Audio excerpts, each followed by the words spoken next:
Salut les investisseurs malins, j'espère que tu vas bien. Je m'appelle Gabriel Jarosson. Aujourd'hui, je vais te parler du projet Inès de la Fressange en levée de fonds sur WeSeed. Alors, c'est pas vraiment une start-up, on va en reparler juste après, mais en attendant, il faut une levée de fonds et on m'a demandé d'en parler et bien sûr, j'en parle. On va regarder tout ça ensemble. C'est parti.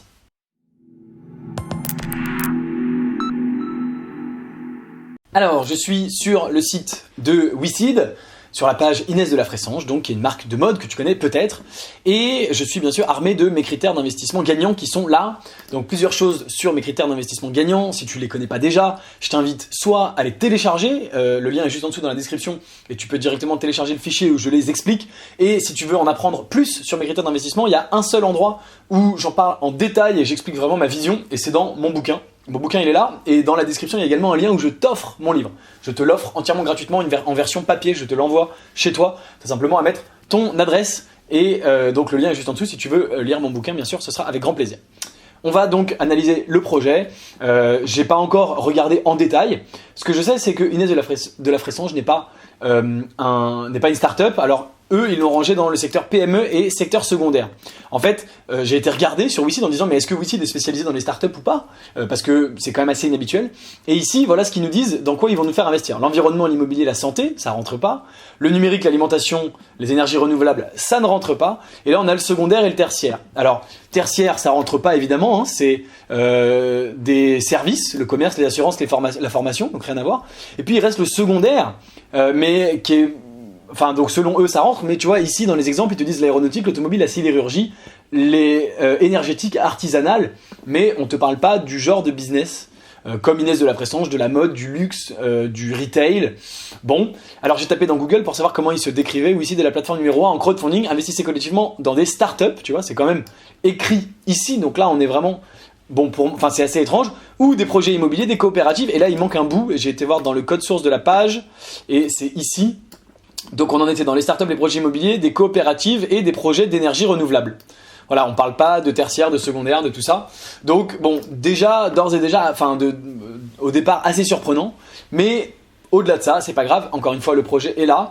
Ils cherchent à lever des fonds, d'après ce qu'on m'a dit, pour s'étendre en Chine, et on va regarder tout ça ensemble avec mes critères d'investissement gagnants. Alors, qu'est-ce qu'on peut dire déjà sur comme ça de base sur les métriques?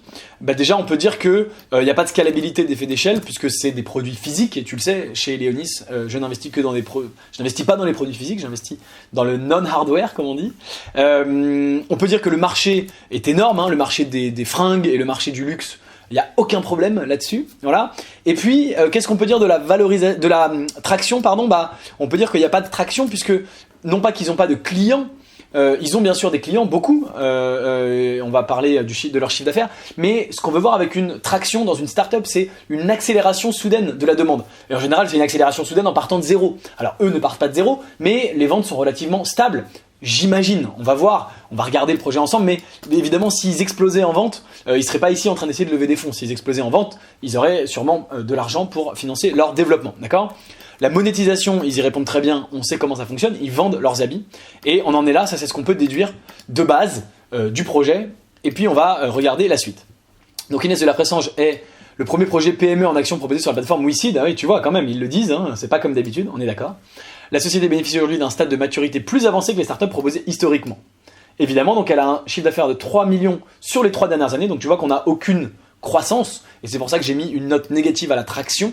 Ça veut pas dire qu'elle n'a pas de clients, on peut rajouter clients, et là oui elle en a énormément, donc on peut mettre tu vois triple vert, hein, les clients ils en ont énormément, mais en traction, en augmentation rapide, non. On a une valeur de 14 millions ici, on en reparlera tout à l'heure. Et le résultat net est positif en 2018. Les dirigeants de la société cherchent un financement en action pour consolider les fonds propres en vue d'une phase de développement international axée sur le e-commerce et la Chine. Alors bien sûr, c'est intéressant, la Chine, c'est intéressant pour une marque de luxe française d'aller en Chine. Tu sais que les Chinois raffolent bien sûr des marques françaises, des marques de luxe, les LVMH, etc. Dans le contexte d'ailleurs aussi géopolitique de conflit américano-chinois, c'est aussi intéressant parce que peut-être que les marques américaines vont être un peu plus boudées, et c'est une très bonne chose, très bonne nouvelle pour les marques françaises. Donc on en est là. Donc c'est la société qui s'appelle IDLF qui possède déjà la marque iconique Inès de la Fressange. Elle a été reprise en 2013 et relancée en 2015. Alors une marque reprise, déjà de base, c'est pas forcément hyper bon signe. Ça veut dire qu'avant, probablement, il y avait peut-être eu une faillite, il y avait peut-être eu un dépôt de bilan, puisqu'il y a eu une reprise. Donc on va essayer de chercher Inès de la Fressange 2013 sur Google pour voir ce qui s'est passé. Mais je vais tomber sur que des... Donc Inès de la Fressange retrouve l'usage de sa marque grâce à de nouveaux financiers. 14 ans après avoir été évincé, effectue son grand retour au sein de la marque qui porte son nom. D'accord. Donc peut-être que c'était pas un dépôt de bilan. En tout cas, depuis 2015, la marque a été relancée. D'accord. Donc l'idée c'est chic parisien. Par ailleurs, c'est très beau, je crois. Très sympa. Le luxe, un marché en croissance et résilient dans lequel la France est considérée comme un champion, et c'est vrai. Alors, encore une fois, moi tu le sais, j'en ai parlé sur cette chaîne plusieurs fois, je ne crois pas spécialement à la crise financière qu'on nous annonce à venir, mais si tu y crois, bien sûr, les marques de luxe sont des très très bonnes actions défensives, que ce soit des actions cotées en bourse ou des actions non cotées, comme Inès de la Fressange. D'accord, donc là on a toute l'histoire d'Inès, de la femme, voilà, à l'origine de la marque.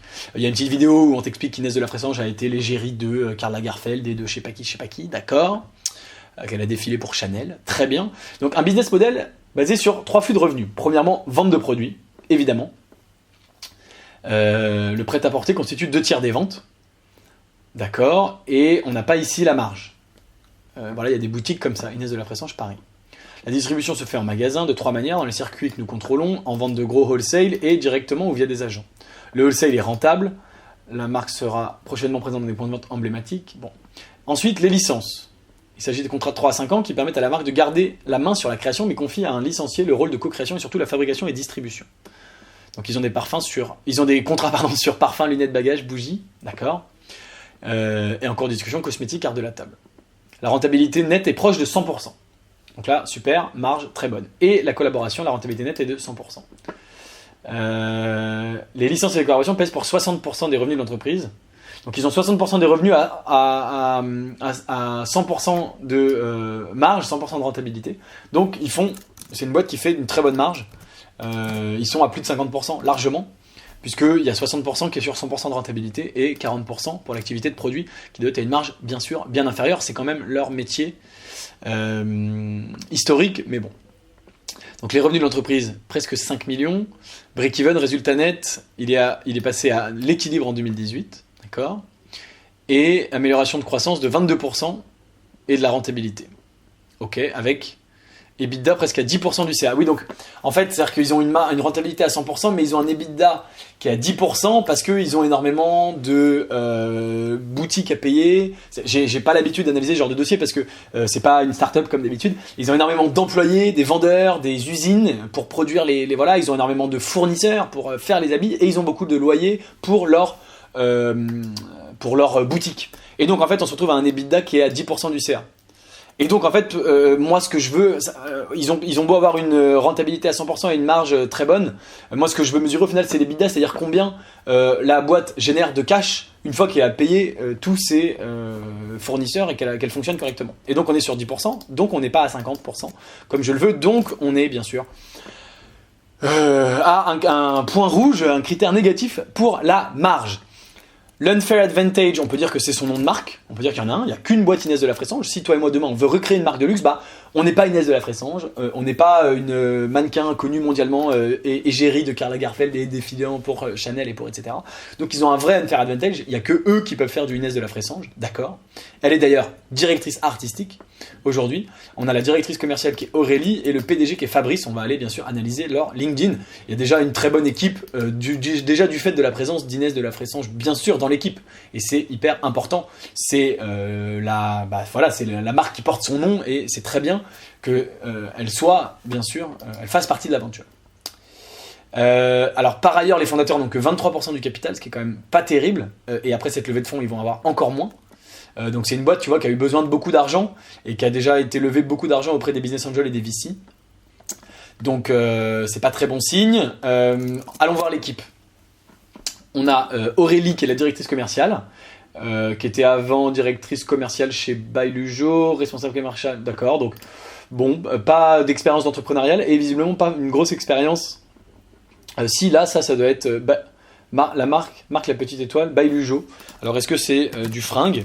Sûrement. On va aller voir. Donc Grossiste chaussures, voilà, donc bon, et puis c'est fermé. Donc elle a une expérience qui a le mérite d'exister, mais voilà, d'accord. On ne sait pas si elle est forcément associée. Hein. Je redescends, pardon. C'est pas spécialement écrit, elle est directrice commerciale internationale. Bon. Et alors, Fabrice, qui est le CEO, qu'est-ce qu'il a comme expérience? Il a été founder de FB Conseil et Stratégie, qui était un sparring partner pour CEOs, d'accord, c'est marrant, dans le domaine du luxury FMCG Cosmetics, donc c'est un peu la même... voilà, Managing Director chez Hermès pendant 1 an, CEO de Lancôme pendant 2 ans, donc lui il a de l'expérience. Alors pas d'entrepreneuriat parce que c'est pas lui qui a créé Lancôme, mais il a quand même dirigé Lancôme, donc et il sort d'HEC. Donc et avec bien sûr Inès de la Fréchance, qui est elle-même associée au projet. Donc je veux dire que l'équipe est bonne. Ce qui est déjà pas mal. Et il nous reste la valorisation. Donc la valorisation, on l'a vu ici, c'est 14 millions pour une boîte qui a fait 5 millions de résultats fois 10% de RN, donc qui a fait 500 000 euros de chiffre d'affaires. Donc divisé par 14 millions, ça veut dire que... non, c'est dans ce sens-là qu'il faut le faire. 14 millions divisé par 500 000. 1, 2, 3, voilà. C'est 28 fois le résultat net. Enfin, 28 fois les bénéfices. Donc ça fait cher. Donc je trouve ça fait cher, surtout pour une boîte qui n'est pas fondamentalement innovante, qui n'est pas une start-up. Donc parce qu'on a des start-up qui ont des valos bien plus élevés, qui gagnent parfois pas d'argent du tout parce qu'elles réinvestissent dans leur croissance, et qui et je dis que les valos peuvent être bonnes. Donc là tu vas me dire ah oui mais 28 fois c'est moins que plein de start-up, Gabriel, que tu as analysé, mais c'est différent. C'est pas une boîte spécialement innovante, c'est une boîte assez classique, qui est stable depuis 3 ans, qui a pas des perspectives de croissance énormes, même si bien sûr la Chine peut lui apporter un peu de croissance, voire beaucoup de croissance, ce que je lui souhaite. Mais on est sur une valo, on valorise ça plutôt comme une boîte plus classique, notamment sur un multiple des gains, et on est sur un multiple de 28. Et donc, je trouve que la valorisation est un petit peu chère. Voilà pour cette analyse un petit peu particulière, parce que c'est pas une start-up encore une fois, mais vous me l'avez, enfin il y a plusieurs personnes qui me l'ont demandé, donc voilà, cette analyse est faite. Dis-moi en commentaire ce que tu penses de Inès de la Fréchance, est-ce que tu vas investir ou pas? Plusieurs choses. Si tu veux savoir si je vais investir moi à titre perso, eh bien la réponse dans mon club privé, le lien est juste en dessous. Dans ce club privé, je propose une dizaine de fois par an des investissements exclusifs qui ne sont pas sur les plateformes, dans des startups que je déniche moi-même en France et dans la Silicon Valley. Donc si tu veux investir avec moi dans les meilleurs deals que je déniche et dans potentiellement les meilleurs deals au monde qui sont directement à San Francisco, eh bien tu peux rejoindre le club. Le lien est juste en dessous dans la description. Tu n'hésites pas.